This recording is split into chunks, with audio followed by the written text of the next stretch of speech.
Coach, I see you got, I think, 11 guys on defense in this group so far, 10 or 11. Yeah, that number this time of year is always ever changing. Yeah. Right?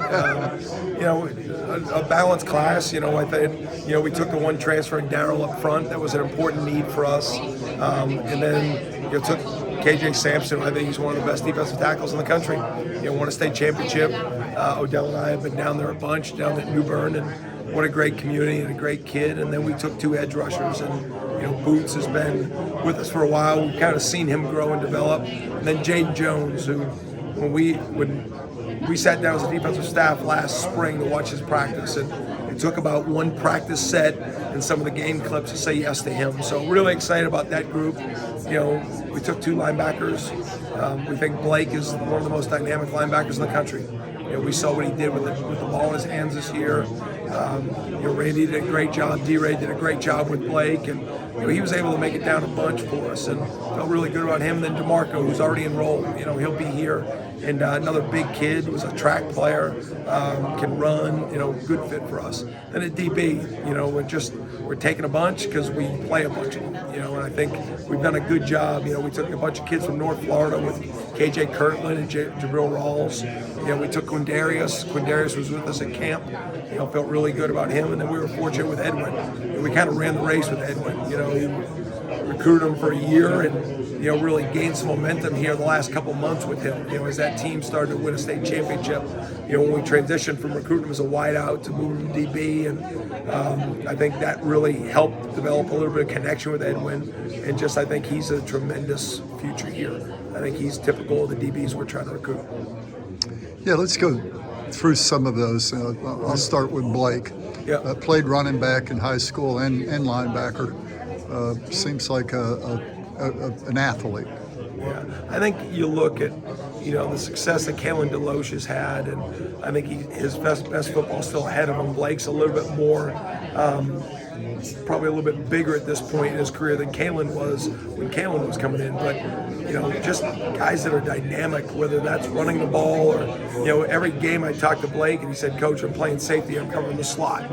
So there's going to be a little bit of that changing, but you see his vision at running back, and his in-person workout film is tremendous. His stop and start, and he's just he's a Seminole type of kid. Really hard-nosed, super athlete, and he really fits in here. Does he have any background in football? I mean, any family members or?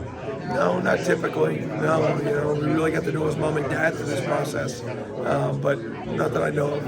Okay. Edwin Joseph, they played him at receiver, they played him at defensive back. I watched him play one game. What do you see in him that stands out to you? I mean, the first tape I watched was when Mike came to me and said, "Hey, can you take a look at Edwin? There's been some people that are starting to recruit him as a DB. He's got interest in that. Let me know if you think he can do it."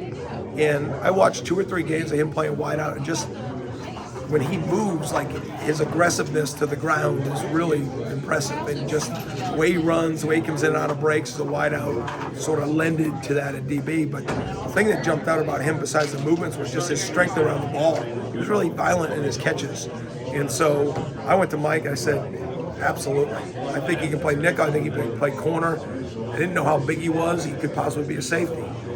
And then as we started recruiting him as a DB and Chaminade started to play him as a DB, you watch when the ball gets caught, his acceleration, how he tackles, I mean, it fits. I mean, he looks like a college DB now with the way he tracks the ball, the way he tackles. So I'm excited about Edwin. I think he's a great fit for us and, how we play. And I think he'd be a future star here at Florida State. Okay. I get a little more specific with the defensive front. The Sampson. Yeah. What is he like? I mean, how would you describe him? Odell was the first one to find him. We all watch his film. He seemed really loose and easy mover for the size that he was. So Odell went down the spring. I went down the spring. The first time I saw him was in the weight room at New Bern, and just his flexibility for a 300-pound kid. I mean, he sat down and some movements, and I was calling, and then they went outside, did some field work, and it's in an evaluation period, and I'm watching them work, and I called Odell and Mike on the phone as I was leaving. I said, we have to hold on to this one now. Just his flexibility, and he's an elite mover for a big kid. And I think we saw it this year with New Bern winning the state championship. KJ he's got a great demeanor. He fits us personality-wise, character-wise, but just his athletic ability is elite for a defensive tackle. So, that position usually takes a little bit to get going, but it won't be athletically for him. It's just, I think the strength and just the physicality that comes with playing at this level will be the adjustment period for him, but he checks all the boxes for everything else. Getting a guy from North Carolina to commit to you that early on and then hanging on to him isn't easy, is it?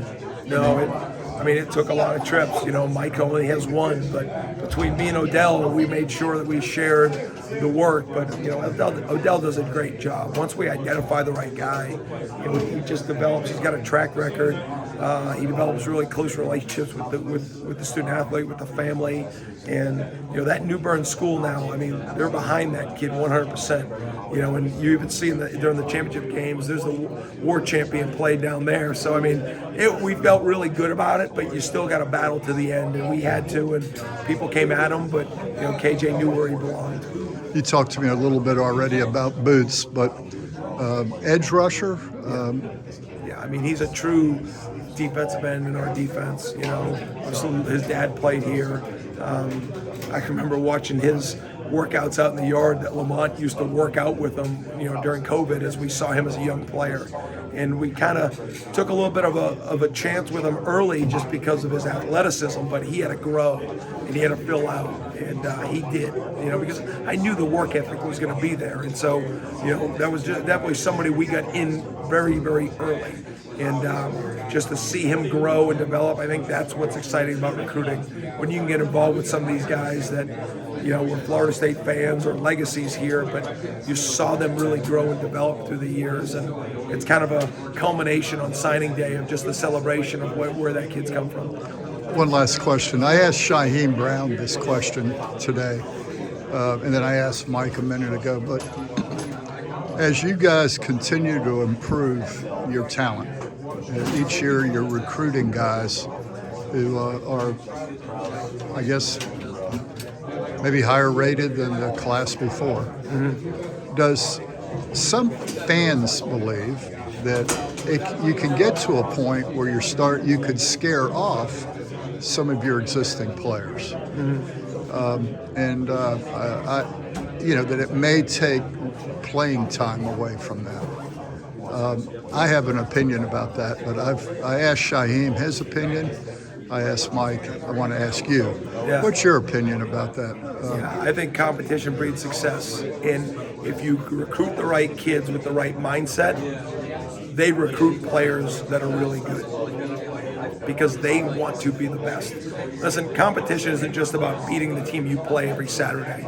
Like, if you can put competition around you that isn't selfish, right? I'm talking about selfless, where they just want the best for the group, and they're hungry as individuals to push, like, the competition is going to make everybody the best. And I think that's important. You find that in coaches. When we can hire quality control coaches or bring guys on staff, like, I want the best. You want guys that are going to come in and push you to be better.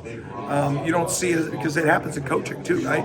Is a coach confident enough to bring people in that can maybe challenge them? And if you're not willing to do that, you probably won't grow. You probably won't improve, and you'll probably get beat. So I think recruiting is the same way. You want to recruit guys, yes, they're constantly upping the athleticism, upping the sizes and all those things. But if you continually take the guys with the right mindset, like, next thing you know, you look over and you get 80 of that type of competition. Now practice is better, workouts are better, school's better, and that's how you create a championship program. Let me ask you, along that same line, mm-hmm. If I'm a cornerback and I want to go to the league, I want to become the best I can be to get to the league. Win here, get to the league. Can you get too many reps? Is there the right balance in a game to where you're fresh and at your best? Do you want a cornerback going 60 reps? I don't know. I mean, if he's that much better in rep 50, 60 than the fresh one is 1 to 10, then yes, you're going to leave him out there. I think that's what you try to make the judgment by. Every You know, kid's different. I think so. You know what I mean? I think there are some guys, you know, I've had corners where they're going to play 80 plays a game, and you're not going to take them out. I've played where maybe you may play 4, and they rotate through. Sometimes you have some guys that you got to put them against certain guys because they match up better. You know, and I just think it's all. Yeah, I think coaches get in trouble when they say this is what I'm going to do, and you don't really look at what you have. You know, I think you got to be open-minded to that. You know, I think up front you're always going to need the rotation. But listen, we play a lot of press coverage. We play a lot of man coverage. So there's a lot of yards being run. So I'm always taking that into account, you know, with how you're rotating guys, with how you're playing. Okay. Appreciate your time.